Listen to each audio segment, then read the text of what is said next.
Michele teria procurado ministros do Supremo Tribunal Federal para pedir domiciliar para Jair Messias. Segundo fontes, Michele Bolsonaro teria procurado ministros do STF, Gilmar e Moraes, para pedir prisão domiciliar humanitária para o marido.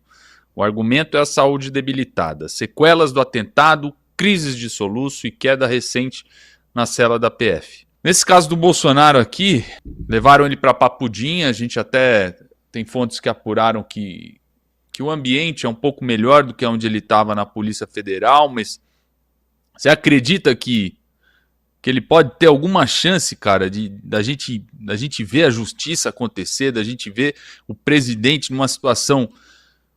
Por que não conceder a domiciliar, né? Por que levar para Papudinha? E ainda mais no momento em que a gente sabe que a crise do Master está para estourar, né? Eis que levam o Bolsonaro para Papudinha. Como você analisa essa situação como um todo? A primeira pergunta, né? Vamos lá. Isso pode ser considerado uma vitória, pode ser considerado um avanço. Depende muito de como a gente analisa, né? No termo estrito do sentido da palavra justiça, ela ainda não aconteceu, ela continua a injustiça sendo feita, né? Afinal de contas, sendo uma pessoa inocente, com mais de 70 anos, com vários tipos de comorbidades, com total condição, incluindo jurisprudência do STF dizendo que ele deveria cumprir a pena em casa, e principalmente uma pessoa condenada por crimes imaginários, né, como ficou muito claro ali no voto do Fux. Então é muito difícil falar que teve alguma melhora no sentido estrito da palavra justiça, mas da perspectiva dos familiares, de quem está sofrendo, de quem está próximo, da Michele, dos filhos, né, dos cunhados ali do Bolsonaro, o Dudu, que está lá sempre ajudando bastante, eu acredito que eles encaram assim, e é natural, e eles têm o direito de encarar assim. É sim uma melhora, né? A cela é maior, tem mais espaço, e a gente viu que o Bolsonaro estava sofrendo todo tipo de admoestação ali dentro, incluindo até mesmo um ar-condicionado que ninguém sabia como resolver o barulho do ar-condicionado.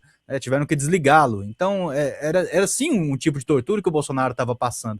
E esse encontro da Michelle, eu nem vejo um encontro num aspecto político, um aspecto ideológico, eu vejo um encontro de uma esposa preocupada, de uma mãe preocupada com o pai da sua filha, né? Uma esposa que ama seu marido e está preocupada e está lá pedindo para os algozes um pouco de clemência humanitária numa situação que o Brasil inteiro já viu que é desumana. Uma atuação contra o Bolsonaro que o Brasil inteiro já viu que está sendo feita com o único intuito de desgastá-lo moralmente, desgastá-lo sua saúde. A gente sabe que eles não estão nem aí para as consequências. A gente sabe que pessoas como o Clezão, por exemplo, morreram na cadeia com o pedido de soltura avalizado pela PGR parado na mesa do Moraes. Então a gente sabe que ele não está muito preocupado com isso. Mas, no aspecto estrito da palavra justiça, a injustiça permanece. O Bolsonaro tinha que estar em casa. Bolsonaro, primeiro, não tinha nem tinha que ter sido julgado por esses crimes imaginários que imputaram a ele. Mas, segundo, já que foi, ele deveria estar em casa, deveria estar com sua família. Por quê? Por questões muito piores, por crimes muito piores, traficantes, homicidas e até ex-presidentes efetivamente condenados por crimes reais como corrupção tiveram direito a esses benefícios que o Bolsonaro não tem. Agora, nesse caso, você enxerga dessa mesma maneira, Darcy? A questão da Michelle, conversar também com os dois lá. A gente tá vendo aí muita briga na direita, né? A Michelle ontem até se referiu ao Alan dos Santos de uma forma bem assim, como é que eu posso dizer? Bem atípica, bem pesada, né? Aqui a gente trata desse caso como o golpe que nunca existiu, o golpe do vendedor de algodão doce, o golpe da velhinha com a Bíblia. E aí você conversar também com os algozes aí, com Gilmar Mendes, com Alexandre de Moraes.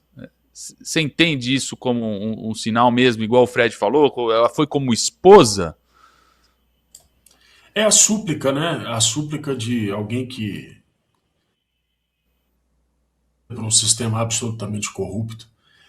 Com relação a esse conflito eventual da direita, do Alan dos Santos, da Michelle, eu digo o seguinte: é muito difícil fazer julgamento quando você não tem a oportunidade de estar próximo daquele com quem você debate para poder observar a realidade que aquela pessoa está enxergando.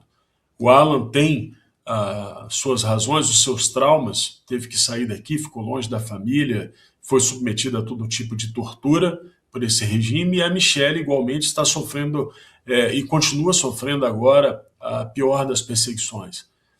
Diante de uma casa que é afetada de uma forma muito violenta, Emilinho, eu compararia isso talvez aí à perda de um filho.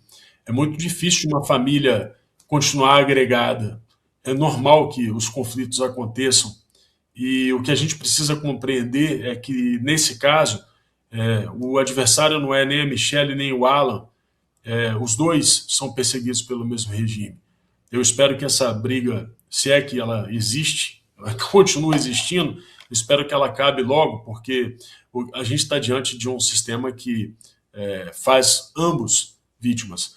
E aí, nesse caso, só para poder concluir, veja como é que é importante entender como é que isso tudo está ligado.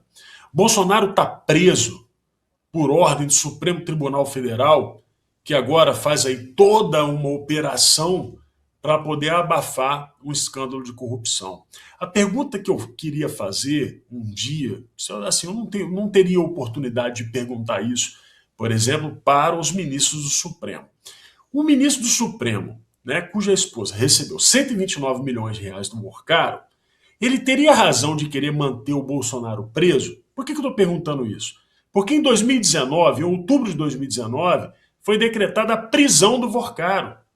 Porque quando aquele que agora está na papudinha era o presidente, as coisas meio que funcionavam no Brasil, sabe? Não tinha farra no Banco Central, não. Até porque qualquer coisa que ele fizesse era escândalo, né? Ele chamou uma descendente de oriental de japonesa, virou notícia do Jornal Nacional. Né? Não podia andar de jet ski, que virava notícia. Então, o Brasil funcionava. Em outubro daquele ano, foi decretada a prisão do Morcaro. E depois, em 2020, de novo, justamente quando o banco tinha virado máxima. E é incrível como que a imprensa não trata desse tema, porque naquela época, o Morcaro estava sendo, portanto, tratado pelo que ele é. Acontece que, por meio dos seus amigos poderosos, ele conseguiu ficar livre. E aí eu pergunto, será que interessa a personagens como o Morcaro que a justiça seja feita e o Bolsonaro esteja livre concorrendo às eleições? É claro que não, né? Portanto, se há suspeição acerca do Banco Master, há suspeição acerca da prisão de Bolsonaro. Ora, é claro que sim. Portanto, aqui entre nós, tá? Todos presos por esse grupo, esse colegiado de ministros suspeitos, devem ser colocados em liberdade e uma ampla faxina e investigação feita pelo Senado. Mas é claro que seria um sonho, né? Um sonho de um país civilizado e democrático.